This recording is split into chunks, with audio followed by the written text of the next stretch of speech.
Waiting on a head bob. Oh, there goes your thumbs up. So that thumbs up means that we are live. We're going to give away a no-go button. Haven't given one of those away in a while. We're going to give away a copy of Private Pilot 101 Helicopter Training Blueprint, and we're giving away a 2X We're going to give away Live to Fly Another Day hoodie. And that's the only one I got. So sorry, I don't have XL, I don't have large, I don't have small. This is the last of that series. We may order some again in the future. However, these haven't really, I don't think we've ever sold these. Or maybe we do, I can't remember. But this is all we got left in stock. So we're gonna give that away shortly. So, what are we doing? We're giving away stuff every day between now and New Year's Day, celebrating Christmas, and you can do a discount, 40% off any HOGS membership now through New Year's Eve. Ends New Year's Eve at midnight, 40% off any membership. Okay, so hopefully you can hear us. Anybody talking in the chat? Nope. Nope, somebody talk in chat so we know you can hear us, because occasionally we have a little audio problem. Type a question in chat for the first giveaway, a simple question about flight or ground training question that I can answer, and we will give you a signed copy. I'll sign it for you, whatever you want me to put in there. Heather will ship it off to you. So, and while we're waiting, you can get a free copy of this down below. The link is privateblueprint.com. So you can go below, sign up for it, and immediately download the PDF. There's also an option there to buy the paperback copy if you like. So you can get that below. Lindsay, question yet? Not yet. Nothing. We All have right. people in chat, but no questions. All right. Somebody ask a flight or ground training question. I know you can do it. While we're waiting, we have askhogs.com is a clone. It's my clone. There's a link down below. You can go on there 24 hours a day, 7 days a week. Yes, we have customer support here. Yes, you can talk to a human. But the human's back there in a corner on a computer you can't see right now. Our human customer support. You can text or call 574-767-1797. However, sometimes she sleeps. So you can get a question answered 24 hours a day at askhogs.com. And also want to mention hogspaysme.com. This is passive income. You want to earn some money? Particularly if you're a flight instructor, anybody can use the HOGS affiliate link. You go to hogspayme.com, that link is down below. You'll sign up for it. It'll give you access to a dashboard inside that you'll see your link and a link to share with others. So when they sign up, you receive 50% off our online memberships. Private pilot, commercial pilot, instrument pilot, certified flight instructor, and or private or professional pilot. That's $2,800. If you share your link with one of your students and they buy Pro Pilot, it's a lifetime membership for all courses, you will get $1,400 shipped to your PayPal account after the 30 days. So if you're out there teaching, you're driving a POS, you ain't got no money, right there's a good way to put some money in your pocket as you move on through your career. Next, any questions? We do. LP was the first one in chat again. However, he won the book yesterday, so I'll move on to the next person who asked the question. Okay. But LP does want to know if you recommend AGI or IGI. I think either one of those would be fine. Somebody told me something years ago, and I can't tell you this is for absolute truth, but it makes sense. If you get like an AGI or an IGI, if you violated some FAA regulation while you're flying, if they wanted to penalize you, they could take away the IGI or AGI, which kind of makes sense, right? It's a way that they could take something away from you without actually taking your license. So there's the first good reason to get one or the other. I don't know, that's your pick. Advanced ground instructor or instrument ground instructor. I would think if you're just picking between the two, why not go for AGI? Because then you're advanced ground instructor and you could teach ground over multiple subjects just instead of instrument subjects. So I guess if you were trying to pick one or the other, that would be one reason I would say go for the AGI, just because it's makes you a more well-rounded in the world of teaching, would look good on a resume because it's going to be a harder test because it's going to be a broader, scale of information. But that would be my first guess or first thing to say on which is better, AGI or IGI. Anything else? Yep, so our winner of the free signed copy is Allie T, and they want to know the best way to prepare for a check ride. Oh, great question. Best way to prepare for a check ride. So you are the winner. And did you have your mic on so they could hear you? I do. Okay. It is on. All right, so winner, email Heather@helicopterground.com. Heather or Lindsay's probably got that in chat. Best way to study for a check ride. Sign up for Helicopter Online Ground School. That's it. No, there's more than that. We help you. That's what we are. We're Helicopter Online Ground School. We help with all the ratings. We help you get through the ground subjects, everything, flying tips, talk about the maneuvers, and we have quizzes, and we have FAA written test practice in each one of those courses as well that helps you prepare for the FAA written test. Been online 14 years. That's what we help people do. That's where the HOGS button comes into play, the live to fly another day. Remember that in a minute. Right here's your key. How do I get ready for a check ride? Answer this for me. When you're at the point where you're asking the question, would you have thought of this? Are you flying and has anybody introduced this to you? Seems like this is a common theme that keeps coming up every day in chat, but that's the reason it keeps coming up, because there's a lot of people, applicants, not using it, don't even have it. If you don't have one, there's the first thing that's going wrong for you. You need your own copy of this.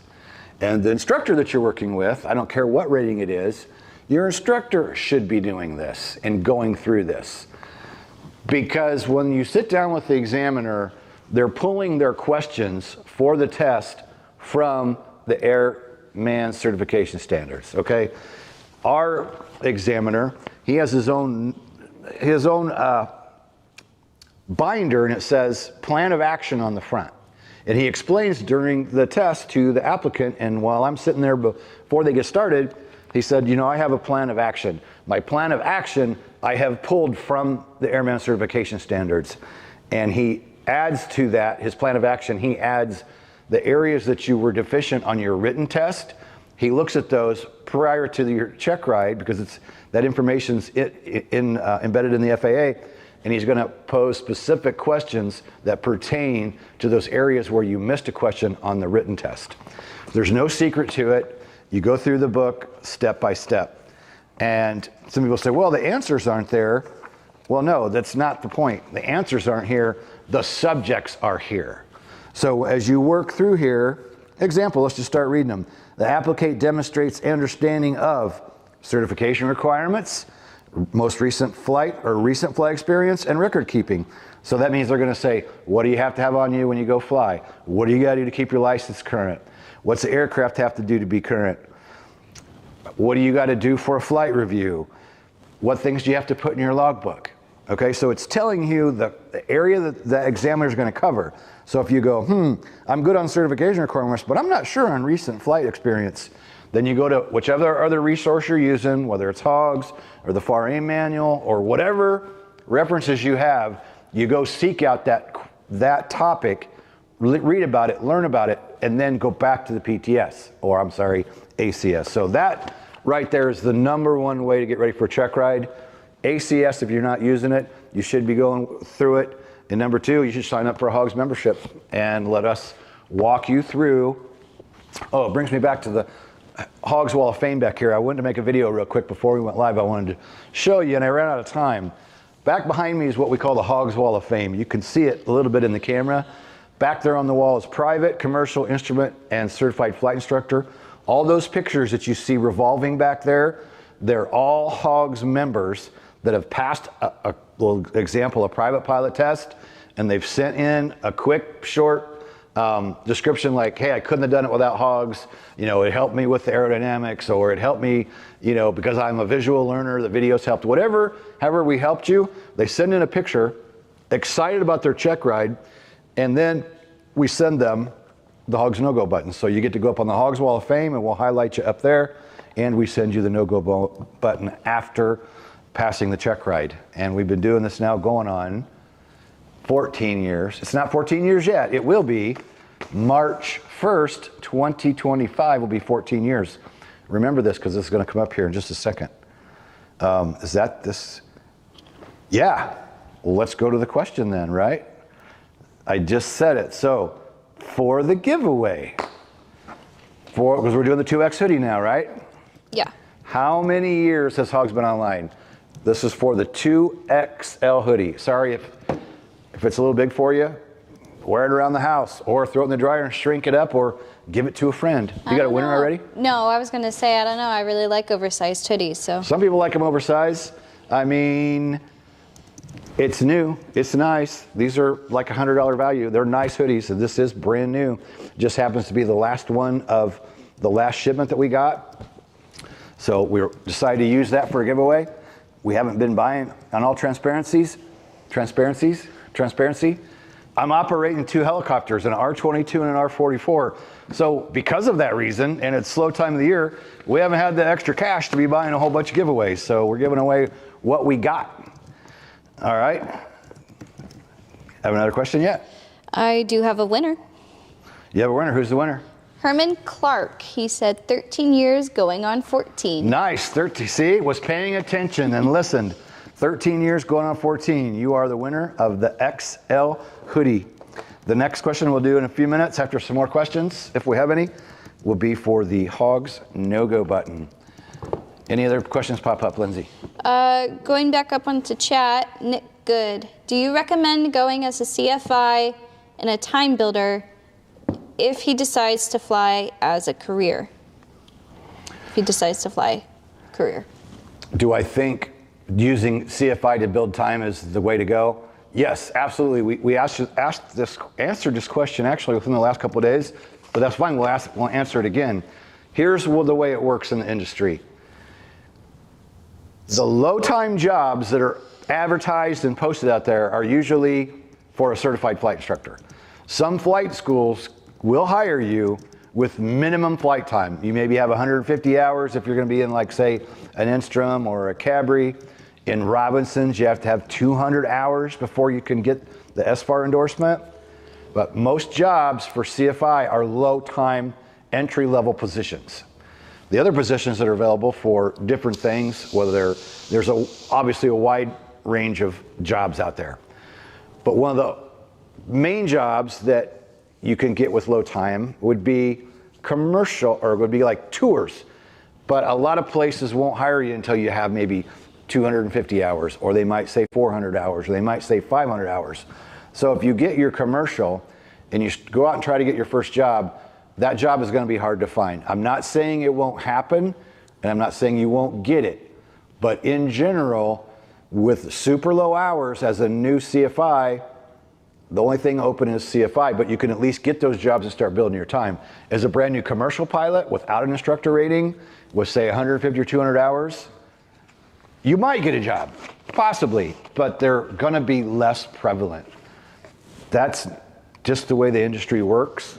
It's not my decision. It's not the way it is. Yeah, it's backwards. You'd think instructors would be people that have been flying a long time, but that's not the case. Entry-level jobs for helicopter pilots, the most abundant job is CFI. That's the way I'll put it. The other jobs are gonna be harder to get. Okay. Anything else? Yep. Next question from Herman Clark. He is interested in seeing if he would like to learn how to fly helicopters and would like to know how he could go about it. Number one, go schedule an introductory flight and just go give it a try. I've never heard of anybody going and taking an intro and then going, oh, that sucked, I hate it. Most people are just enamored after they go for their intro flight. So that would be, if you're thinking about doing it and you're interested, why not do an intro flight? Look around, because flight schools sometimes have what they call an introductory flight, where they give you a discount on either flight time or ground time or both, just so that they can get you in there, get you up in the air, and get you the experience to see what it's all about. So you can a lot of times find a deal for an introductory flight, go try it, and then you're on our YouTube channel. There's over 1,200 free videos here on YouTube, and we've got podcasts, we've got blog posts, we got tons of free info out there that you consume like crazy, and then you could go grab this that we're giving away, and that's with a free PDF down below. This answers, well, for example, in the beginning of the book, we do the top 10 most frequently asked questions. So we put this book together last year during the winter time, and we picked the top things that come in on a continual basis. Like, is learning how to fly a helicopter difficult? How long will it take to become a helicopter pilot? How much will it cost to be a private pilot? What's the best approach in selecting a flight school? So we have our top 10 most frequently asked questions. That's top 10 facts. Then we have need to know. We have getting started with flight training tips, dual training preparing for solo, and much more in the book. So again, it's free as a PDF, that link down below. That's two places. That book, free PDF, our free content. Subscribe to the channel, and we would ask all of you, do us a favor and subscribe. We've been on YouTube for 14 years. We're pushing towards that 50,000 subscriber mark, and I know it doesn't really mean much. It's just kind of a personal thing that I always kind of thought, it'd be pretty cool to say, yeah, I have 50,000 subscribers on YouTube. I'm around 40. We're pushing 47, I think, 48.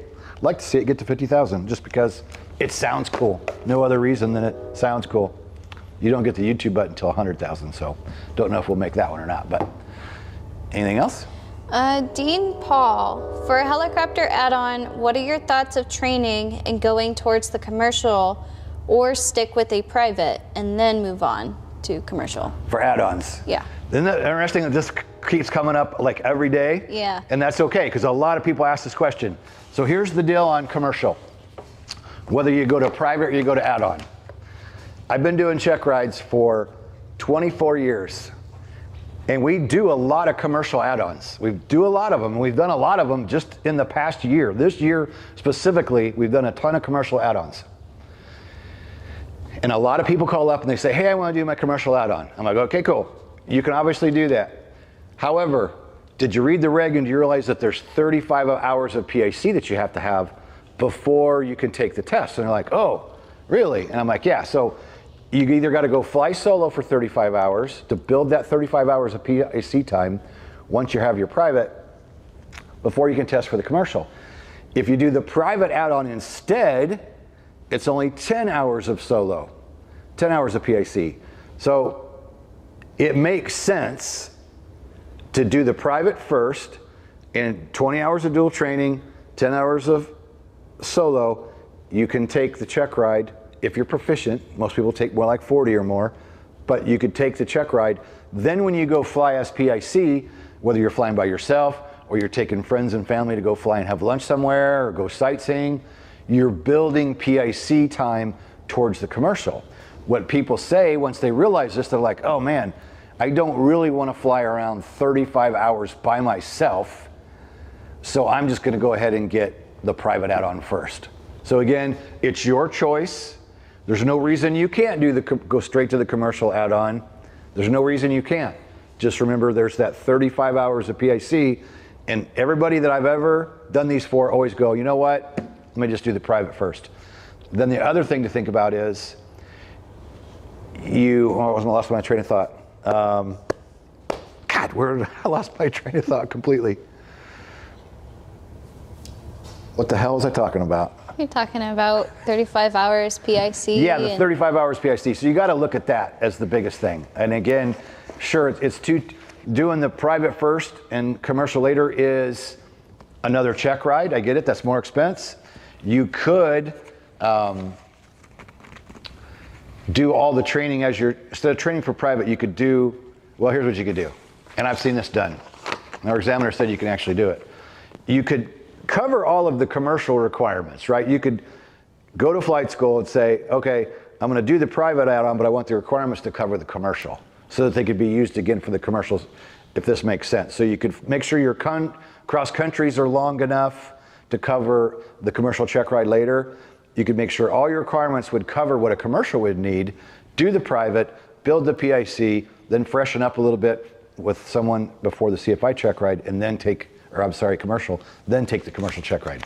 That sounds confusing as hell, but hopefully that makes sense to you. So it's your choice on how you want to do it. You can definitely go straight to commercial. And then the other thing is, remember this, the big difference between private and commercial. At the private level, the examiners will say, we expect terminology to be a little iffy at times. As long as a person understands the concept, we can get them through the practical test. Now at the commercial level, we're going to cover all that same material we did at private. However, we need it smooth. We need it snap, snap, snap. Example, what are the three things combined to get you into selling the power. At the private, if you can kind of muddle your way through it and still get them correct with a little bit of struggling, okay. But at the commercial level, they're going to want to hear rate of descent 300 feet per minute or greater, using 20 to 100% of power, airspeed less than ETL. Nice, smooth, concise. So that's the big difference between private and commercial. The private check ride is going to be a little bit easier. So take that and use it as needed. And that's my advice on that one. What's next? This next one's coming up from Carlo, and he wants to know, what are your top tips / mistakes to avoid when you get back to flying after a long break between lessons? Ooh, that's a fresh one. Man, let me think for a minute. Caught me off guard there, but that's good. That's a good question. I would say a couple things that come to mind. It's not like you're gonna lose everything that you learned. That's not the case. However, when you got back into flying after not flying for a long time, I would first say probably review the POH on the aircraft that you're getting ready to go fly. Make sure that the numbers are fresh in your head on your limitations, V&Es, your airspeed limitations, emergencies, of course. So doing something to freshen up that knowledge before you go jump in, and also jumping in with an instructor, of course. If you haven't flown, let's see, in the ACS now, there's something where they mention currency versus proficiency, meaning you could be current, but are you proficient? So let's say we use your example. Did he say example? Did he say, or he just said a long time? Oh, just he did time. Say, he did ask, he did explain, like, such as after holiday, after like a Christmas holiday. Okay. Are you in the training environment? I guess this would depend on whether you're training or not. Let me break this down into two forms. Let's go with student training first. Many times a break in your training will help you advance when you go back to training again. And I've seen it many, many times where somebody wants to fly every day and all the time they want to fly, fly, fly. You find those plateaus and you don't make as much progress when you're flying heavy duty all the time. And some of the people that I've seen make the most progress is after they've taken a break. I had one guy who, he's like, I want to fly every day, Monday through Friday. And I'm like, well, we can do that, but you're going to run into some stumbling blocks. He's like, I don't care. I want to fly every day. He had the money, he was wealthy, and I worked with him every day, Monday through Friday. And we did this for weeks on end. And he found a point where it was like he just wasn't really making any progress. And I suggested a break, and he didn't like it. He didn't like that idea at all. But then he had to leave for like 10 days because something he had to do in business. And he was frustrated, like, I can't go 10 days without flying. This is gonna hold me up too much. And I'm like, man, I think you might be surprised if you just take the break, go do what you gotta do for 10 days and come back. So he did that, and when he came back, he had the best flight that he'd had in months. So taking that 10 days off, letting things kind of sink in, taking a little break, coming back to training, he actually did better. So if we're talking the training environment and we're talking short term, it can actually be a benefit. If we're talking an environment where, say, you're a rated pilot, just stay on top of your knowledge is something that you should be doing all the time. And if you haven't flown, like, for example, a lot of students or a lot of flight schools, if you haven't flown in, say, 30 days, they make you go out with an instructor for at least an hour, which I think is prudent. If you're not flying regularly, you got to take special care. There's times where maybe I go a couple months without flying. Like, for example, we had the R-44 overspeed last winter, and the helicopter was gone for 3 months. We didn't have a backup helicopter. So the first time I had an opportunity to fly, once the helicopter came back, I'm like, okay, I haven't flown for a couple months here. So, take my time walking out there today. Make sure I do a good pre-flight. Make sure I think through what I'm doing and just take that extra special care that, hey, I'm current, but how proficient am I, right? Anytime you take one of those breaks, you just want to use basically some extra care as you ease back into it. All right, I think I'll do the last giveaway, and then we can finish up with any other questions there might be. I have quite a few questions. Oh, David, quite a few? Yeah. Oh, so you want to do a couple more first? Yeah. All right, let's do a couple more. Okay, so this next one is from Oscar, and he's had a Oh, sorry. Oscar, it's from Oscar. I thought you did something. I caught movement from the camera. I've heard one DPE say that the attitude indicator requirement per the new ACS requirement rules that check rides have to be fully operational, and others say as long as it's just in the aircraft. What's correct? Does he mean altitude indicator? He said attitude indicator? Yeah. Because I have Oscar, good question. Well, first off, both the R22 and R44 that we operate, neither one of them have an attitude indicator. So it's obviously not required equipment for day VFR in a helicopter, and it doesn't fall under Camafoot. So it's not required equipment. If there was an attitude indicator that was in there and malfunctioning, it would have to at least be marked inoperative, placarded inoperative, and would have to be unhooked, would be my answer to that. Again, an attitude indicator, if that's what the true question is, it's not, attitude indicator is not a piece of required equipment for day VFR in a helicopter. It's not under Camafoot, and it's not under the Robinson specific regulation. Okay, so we have Jay from Helicopter Training Videos, and he had a little input saying that our FSDO said it had to be equipped per instrument equipment for commercial check ride. Sure, yes, okay, that I would agree with, yes. If somebody was taking an instrument check ride, oh, you'd absolutely have to have that attitude indicator working. Absolutely, that I agree with 100%. Yeah, good, thanks Jay. Hey, glad you made it today. He mentioned yesterday he hadn't been able to make it. Yeah. We're doing but we're not doing instrument check rides. We're doing private, commercial, CFI. We're not doing instrument rides. Did Jay say, he said instrument rides, right? It had to be equipped per instrument equipment for commercial check ride. Interesting. Which leads into this question from LP. He tacked on to the original question from Oscar asking what if a helicopter does not have the indicator? Great freaking question, because we're doing check rides in the R22, R44. We're doing them private, commercial, and CFI, and we do not have an attitude indicator. So we are currently doing that. So I guess that would depend on a particular DPE or FSDO certain area, but I mean, our examiner's been giving check rides for 35 years, and we do not have an attitude indicator. I wish they did. I wish we had them. And I don't know why anybody would ever order a helicopter without one. I think it's silly to not have one, but I don't own them. I'm just using them. And we're doing private, commercial, and CFI check rides without an actual attitude indicator. You do have to have the 5 hours previous to the check ride. Maybe that's our savior. You know, there's 5 hours that you have to do for the basic instrument training in a helicopter before taking the commercial. So our applicants have that, but we don't have one. So I would say for instrument check ride, definitely would have to be working, but that's about as far as I can take that one. Okay.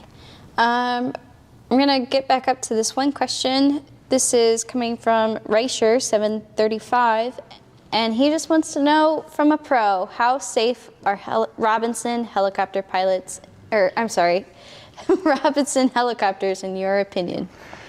Great question. This comes up all the time, and I talk about it frequently. We have a video that I just did within the last few weeks called, Robinson helicopters, love them or hate them, right? And I'm going to give you my observation, right? Because somebody said, oh, that's not a good title, love them or hate them. It's just the fact of this or that. And it was just a title to get people talking, right? Because what I see, in my opinion, either people love the Robinson and they just absolutely love them, or you make a post about a Robinson and then people will jump in and they're like 100% the other side. They're just like, oh, that damn Robinson, And so it's like there really seems like they're on both ends of the spectrum, right? People love them that fly them and have a lot of time in them. And usually the people that are bashing them don't usually have a lot of time in them. And I only say that because our examiner made a statement about, 10 or 15 years ago, I thought made a lot of sense. He said, the people that talk super negative of a Robinson most of the time will have 10 hours or less, or they've never even flown one. They just, either they haven't been in it and they're going off what they heard, or they got just a little bit of time in it and immediately decided they hated it. Like with me, when I first climbed in them, I hated the cyclic, I thought it sucked. However, my instructor says, hey, it's still a helicopter. The inputs are still the same, don't worry about it. And then over time, I learned to like the Robinson. So with my experience, I went to the Robinson safety course early in my career. After I got my private, this would have been like 99 or something. It was the late 90s. I went to the Robinson factory. And the Robinson factory is very open and honest. And they say, look, in the beginning, 1 in 10 helicopters that left the factory, I think was the number, 1 in 10 that leave the factory didn't make it to their location, right? Their destination. That sounds pretty scary and that sounds pretty bad, right? So they say in the beginning, in the very beginning, here's what was wrong with the aircraft. Here's where we went wrong as a helicopter manufacturer. And then they also talk about, you know, like we now have the SFAR in place, right? To really hone in certain things that a person needs to be aware of before they start flying a helicopter, like low G. Well, it pertains to any helicopter out there, but just in the Robinson, they're more susceptible to a low G event if you go forward. But with the proper training, they can be safe. So Robinson will show you where they were in the beginning and where they are today. And I can't remember the numbers to tell you, but we're talking a scale from not very safe in the beginning to the safety being increased, you know, by hundreds of times over the years, right? Because they took what they learned, they fixed the problems with the aircraft, continue to do those types of maneuvers. And then the SFAR 73 training that we all say is a pain in the ass. We do, right? However, with that being said, that SFAR 73 training is good training, and it's good for anything that you fly. So if you start in the Robinson and you go through the SFAR training, it's actually holding you to a higher standard, in my opinion. It's all the things that you need to know anyway as a private, or getting into helicopters, there's a certain amount of things you need to know, right? With the SFAR 73, they're just honing it in harder, low RPM, low G, all these bad things that can happen virtually in any helicopter. You just get them, they're honed in more, they're brought to the forefront. So SFAR 73, although we all like to complain about being a pain in the ass, it's actually a good thing, and I'm sure that it has saved lives. And I can tell you, Robinson, hands down, has the best training on the planet. I've flown Instroms, I've flown Schweitzers, I've flown Cabris, I've flown Robinsons, all the trainers. Robinson has the best training, the best factory school. From what I can tell, I haven't even been offered any other factory schools, but the factory school, their flight syllabus training that they put out, from what I've seen over the years, Robinson, hands down, has the best training. So do I think they're safe? That was the question. Yeah, I think so. I'm operating an R22 and I'm operating an R44. With that being said, do I stick to what we all learn as a private pilot? Yes. Doing what these helicopters are built for, flying them the way they're intended to being flown, and doing the maintenance on them. This is another one that, sure, when you take Robinson, the most popular civil training helicopter in the world, more helicopters in a Robinson than anything, of course you're going to have more accidents just in terms of the amount of numbers. I'm telling you, they've increased over the years the safety margin. So maintenance is sometimes a maintenance problem could be the reason something happened, and maybe you didn't hear that that's the reason, or you didn't investigate. Maintenance can be cheated on any helicopter. It doesn't matter whether it's a Robinson, it doesn't matter whether it's an Instrom. How scrupulous or how, you know, the people that are doing the maintenance, the flight school owners, you've got people that spend the money and have immaculate helicopters, well taken care of, where the maintenance is 100%. But you got a lot of shady operators out there too, that because they're not making a lot of money, flight schools in general, it's hard to make money for flight school. It's just the way it is. So a flight school will buy a couple helicopters or lease a couple helicopters. They start taking money in on account, helicopter breaks. So a little bit of that money that was supposed to go here has to go to there. Then pretty soon you're falling behind on payments. And I've been there, done that. I did that with the Instrom I owned 15 years ago. Super, super hard. So a lot of times, because schools aren't generating the kind of money that they need to properly do the pay the bills and keep on top of the maintenance, sometimes maintenance starts to slide a little bit. So, you know, I often bring up the interview with Tim Tucker from Robinson Helicopter. Many people know who Tim is if you've been around Robinson for years. And we asked him at Heli Expo, we said, hey, which helicopter should somebody fly when they start their training? Which helicopter is best, or start their training? And he's standing right in front of a Robinson as we're doing the video. And he said, Kenny, I don't think it makes a difference which helicopter you fly. He said, I think the Robinson, the Enstrom, the Cadbury, the Schweitzer, all great helicopters. If they're maintained, the proper maintenance is done, and you have a reputable flight school with reputable instructors who are doing the job right, I think hands down is more important than the make and model of the aircraft. So I think, my opinion, yeah, they're safe. I fly them. I take my daughter and my friends and family up in them. And if I didn't think they were safe, I wouldn't fly them. And on the other spectrum of that, I don't go out and do macho, cowboy, stupid shit. I don't go out and do things that the helicopter wasn't designed to do. I like to go out there and follow the rules, fly very conservative, fly slow, smooth, and methodical. And I think if you do the proper maintenance on a Robinson, and you fly it the way it's intended to be flown, and you get the proper training from a qualified Robinson instructor, I think that you will, chances are you're going to be just fine. Nice. So there's my little spill on the Robinson. But that's just how I see it. That's my take on it. And get in the comments and fight it out, you know? and then later they'll be, oh, those, you know, it's fun to watch.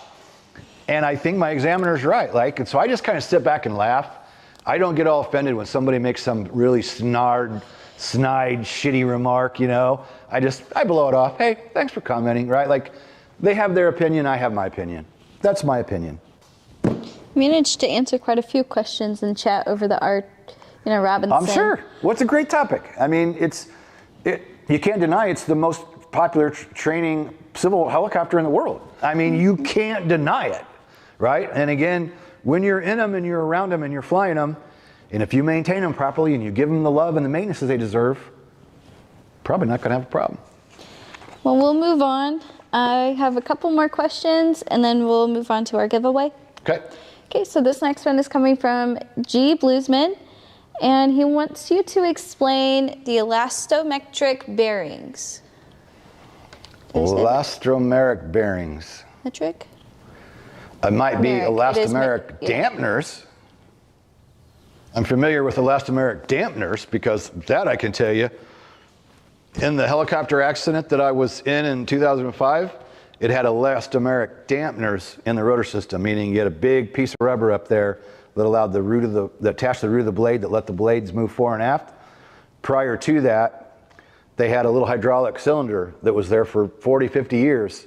Well, they decided to upgrade to elastomeric. I was flying one of the first helicopters in the world with elastomeric dampeners, and the helicopter went into ground residence on a nice, smooth set down, completely destroyed the helicopter, threw us out of the aircraft, and aircraft was demolished, totaled, boom, to nothing.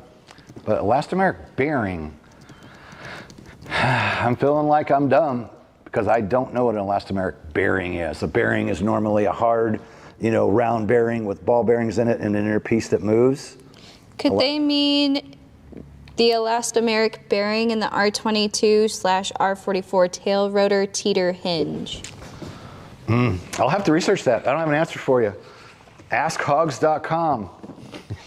Well, G. Bluesman just entered the chat after Jay saying that was correct. So whether he means what you were talking about was correct or what Jay was referring to. Well, yeah, Jay. In the tail rotor. The Robinson tail rotors. Well, there's obviously an area I need to study up on so I could answer that question properly next time. Okay, and then this one is going to go all the way back up to, this is again from Jay. This is a tack-on question from earlier for I gotta find it. I hate when chat jumps.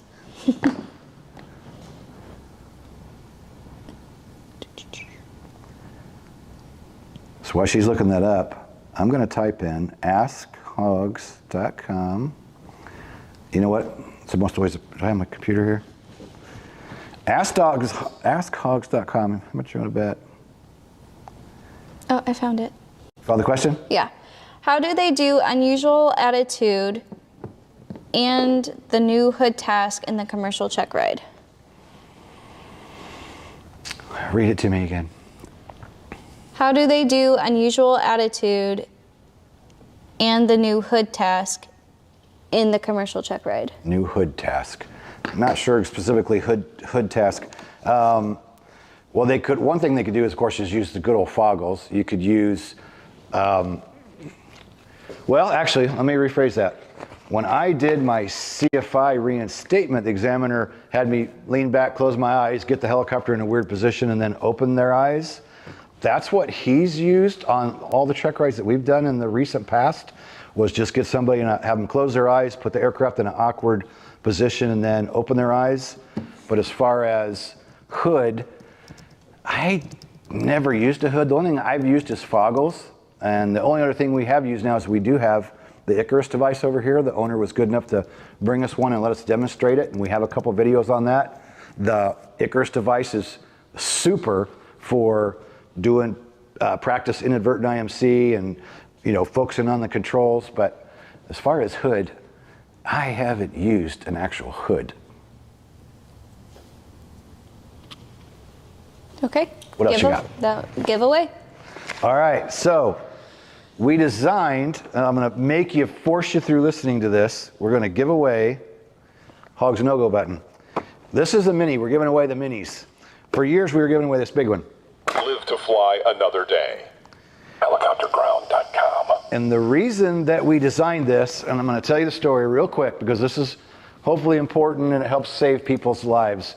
When I was flying EMS, I flew with a Vietnam era pilot, and I enjoyed flying opposite this guy because he had some of the best tips on anything I could ask him. If I had a question about something, he always had some tidbit that would always help me.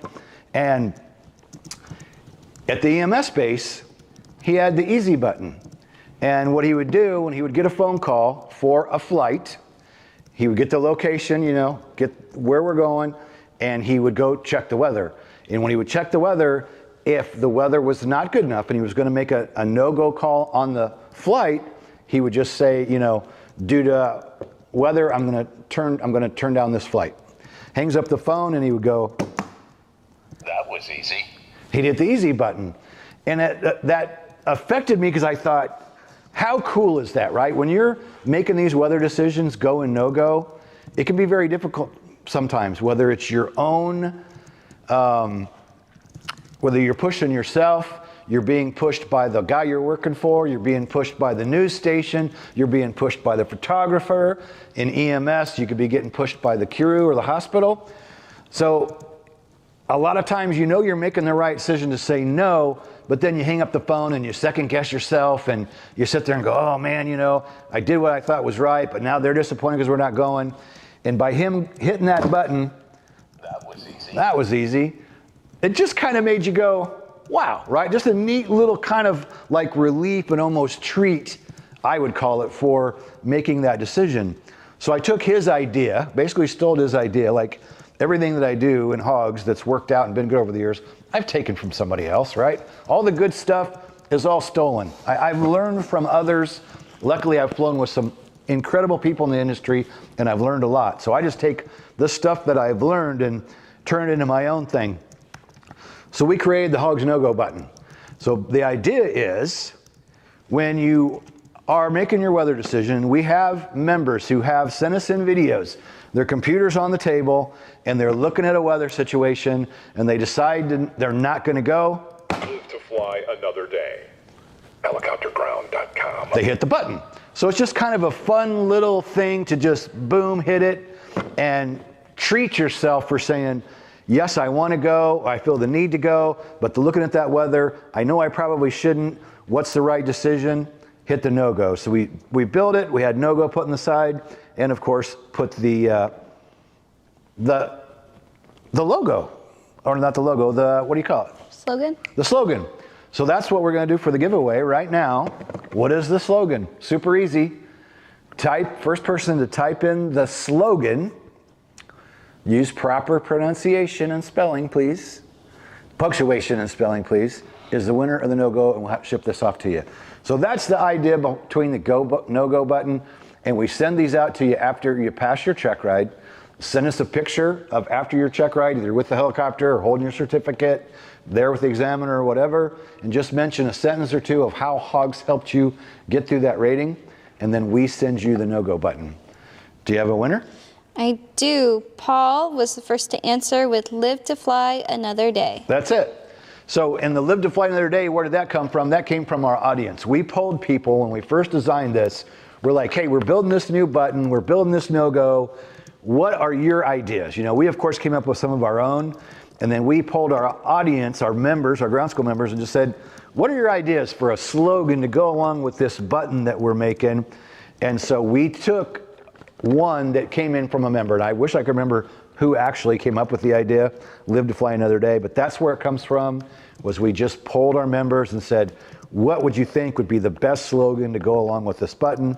And that's why now it's part of the HOGS, it's part of our logo, it's part of our everything that we do, Live to Fly Another Day, right? Because we want to bring attention to the fact that people lose their lives flying into bad weather. I just watched a thing on Kobe the other day, and I know that everybody knows what happened to Kobe, but I thought I knew what happened, but I recently watched something on the internet just because I thought, you know, I know some of the behind the scenes stuff. I know what the weather was that day, and I know that somebody I know personally was turning down a rescue flight the same time that they were taking off. So I knew it involved bad weather, but I never really watched the details. And I didn't want to comment because everybody and their brother made videos immediately, and I thought, I never liked talking too soon about an accident. But the fact that people lose their lives taking off when they shouldn't. And it's always happened, and it's going to probably continue to happen, but we want to do our best to make the awareness of the whole go, no-go decision can be very hard to make. And this is something that we just, you know, it's my little scar on the helicopter training world. And we know of, we've had some members who got 2 or 3 of them because they like, hey, I got my first no-go, but I took it to the flight school. Everybody loved it, so I left it at the flight school. Now that I passed another rating, can I have another? And I'm like, absolutely. So in turn, we've sent them to some flight schools. When somebody said, would you send us one? And I'm like, as long as you're going to display it at the flight school, yeah. And I've heard about people having fun, you know, sitting around the hangar, hitting the button or the training facility. And the fact that it's even sitting there and that brings up the discussion of the go, no-go decision and the problems around that no-go, no-go, it can be a very difficult decision to make, and it doesn't get easier with years. You would think as you get older and you fly more and get more experiences, you'd think it would become easier to make other decisions, but not always so much, right? Because you could become overconfident. Well, I've flown in 2.5 miles before, or I've flown in 1.5 miles before. I can tell you that me personally, I've gotten more conservative with age and with time and the things that I've seen and scared myself, right? And I know they were talking about some of the visibilities when Kobe was out there, or Kobe's pilot was out there, visibility down around 1 mile and 1.5 miles in places. And I'll tell you what, 1 mile of visibility sucks. 1.5 miles sucks. 2.5 miles even sucks. I made in the end, when I was flying EMS, our minimum was 802. So if it was 802, 800 ceiling, 2 miles visibility, we could go. Above that, I made my own personal minimum, even in EMS, I made it 3 miles and 1,000 feet. And even though the hospital always wants to go, the crew always wants to go, and they can be a little bit pushy at times, they were all fine with my decision of my minimum. If I don't have 3 miles and I don't have 1,000 feet, I'm not going. And I think that's, you know, fun when I'll have somebody here who's maybe going through a private, and I'll go start talking about weather minimum with them, right, before they go for their truck ride, because we want you to create your own weather minimum that's pretty conservative. And I've had, just in this past summer, like I had a kid go like, oh, I don't know, 801. And I'm like, are you serious? Well, yeah. I'm like, am I legal in Class G? I go, I'm not talking about legal. I'm talking about a good weather minimum. I go, if you think you could go out there and fly at 800 in a mile, we need to sit here and discuss this for a little bit, because that's not a good personal minimum for a private pilot, a new private pilot. Hell, I don't think it's a good minimum for anybody, right? When that visibility, if it's reporting a mile, it might be a half mile, it might be a quarter mile. That's another problem, and that's another reason that I like 3 miles and 1,000. Maybe you're taking off here and the reporting is 802. And maybe where you're going, the reporting is 3 miles and 1,000. But you got 40 miles distance between point A and point B. And halfway there, it's a quarter of a mile and 500 feet. It's that low hanging crud that can be out there many times. So that's why we want you to be conservative. You know, I think for a new private pilot, it ought to be up there like, you know, 3,000 feet and 5 miles. I think you should have a really conservative weather minimum, especially as a brand new pilot. All right, my voice is wearing down. I better start wrapping up. I've had about all I can take. Anything else? Any questions before we go? Nope, just a bunch of people saying Merry Christmas. All right, Merry Christmas to you guys and girls. Santa 40% off any membership between now and New Year's Day. Go below for the different membership levels. I think Lindsay has links down there. You can go right to the sales page for private pilot, commercial pilot, instrument pilot, certified flight instructor, pro pilot. Santa 40 for 40% off. And remember, HOGS pays me down there, the affiliate link, if you would like to earn commissions. And do us a favor and subscribe to the channel so you can, and click the bell. Subscribe and click the bell so you'll be notified of the videos that come out each day for more giveaways. We're going to give away another hoodie we're going to give away one of these hoodies. We're going to give away the nice dress jacket that we got, like $130 jacket. We're going to give one of those away. And we're going to give away some more memberships as well. So subscribe, click the bell. We'll see you in the next video. Peace out. Peace. You feel the pressure to fly, but know the right decision is to stay on the ground. Hit the HOGS no-go and live to fly another day. Helicopterground.com